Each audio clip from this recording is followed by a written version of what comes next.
welcome. Today we're going to be taking a look at Irish Gauge. This is a 3 to 5 player route building stock holding train game where you take the role of operators and investors of 5 train lines across Ireland. You will be auctioning shares, upgrading towns, building track, and calling for dividends, trying to become Ireland's best investor.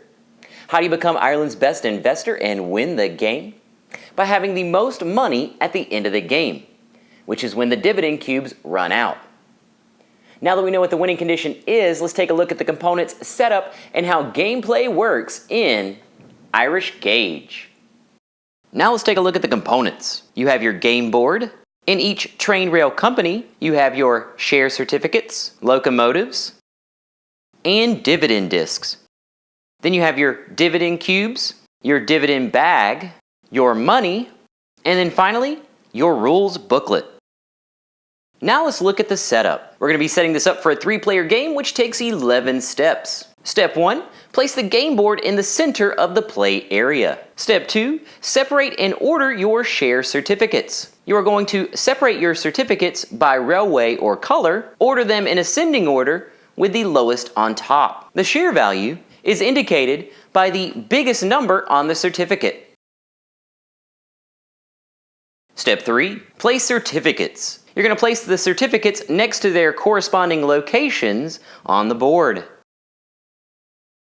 Step 4, separate and place locomotives. You're going to separate the locomotives by railway or color and then place them next to their certificates.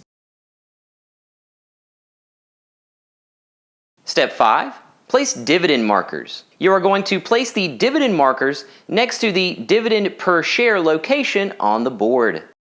Step 6, place dividend cubes in the dividend bag. You're going to place 4 of each color dividend cube in the dividend bag. Step 7, place cubes on cities. You're going to draw a cube from the bag for each city on the board.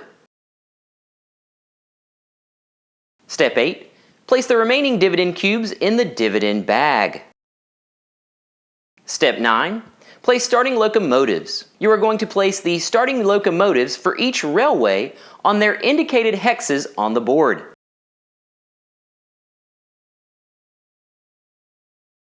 Step 10, give and place money. You're going to give each player 20 pounds and place the remaining money next to the board within reach of all the players. Step 11, randomly choose the starting player. The starting player will make the first bid on the first share in the initial auction. Now let's take a look at the gameplay.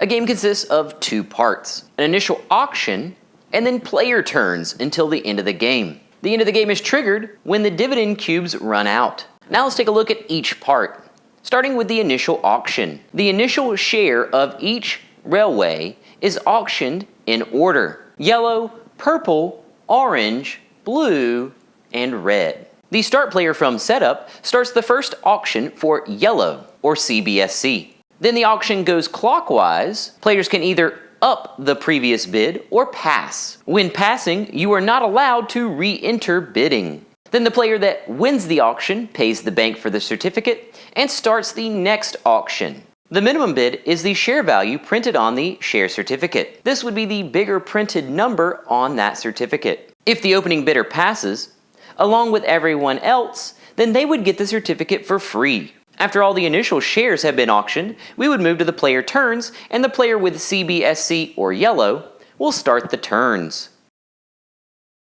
Now let's look at the player turns. In clockwise order, players will take one of 4 actions during their turn: auction a share, place track, place special interest, or call for dividends. Now let's look at each action in detail. Auction a share. You would choose the topmost certificate from an available railway, open the bidding. The minimum bid is the bigger number printed on the share certificate, and then the winner of the auction would pay the bank for that share certificate. The second action is placing track. You are only allowed to place track for companies that you own share certificates and have available locomotives. When placing track, you have 3 build points, and you must use at least 1 when placing track. When placing track, you must connect to your starting locomotive, and you would place an available locomotive or locomotives in the hex or hexes. There are 5 types of hexes that you will encounter, with the cost printed in the top left corner of the game board. Starting with the Empty Easy hex. This is the light green hex that costs 1 build point. Next is the Occupied Easy hex. This costs 1.5 build points. Then we have the Empty Difficult hex. This is a light and dark green hex and costs 2 build points. It's good to keep in mind that only 1 locomotive can be placed on those hexes. Then we have the Empty Urban hex. These are your towns, cities, and major cities and cost 1 build point.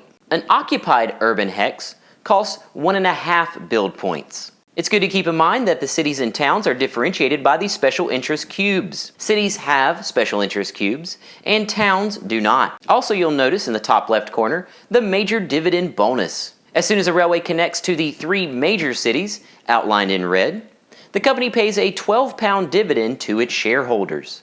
The third type of action is to place a special interest. You would select a dividend cube from the bag to place on a town with a locomotive that you own that railway's share certificate. It's good to keep in mind this is not a random draw, and you could select any of the cubes in the dividend bag. And finally, the fourth type of action, call for dividends. When performing this action, you would perform 4 steps. When performing this action, you would randomly draw 3 dividend cubes from the dividend bag, place them in a row of drawn dividend cubes on the game board, determine the dividends that are paid to each company, starting with CBSC or yellow. To get dividends, the company must either connect to a paying city and a town, or to 2 paying cities. Then that company would get £4 for each paying city and £2 for each town that are matching the dividend colors. So in this case, white and black. Then you would divide the total revenue for each railway by the number of shareholders. You may do this using the chart in the bottom right corner of the board. It is recommended to use the dividend token to track connected cities and towns and the total revenue that would be produced for each railway. Then the player turns would continue clockwise until all dividend cubes are drawn from the dividend bag. When the last dividend cube is drawn, the player finishes their turn, and then we go into the final scoring. The final scoring takes 2 steps. First, you would add your total cash, and second, you would add the certificate values printed on those certificates. Then the player with the most money is the best investor in Ireland and wins Irish Gauge.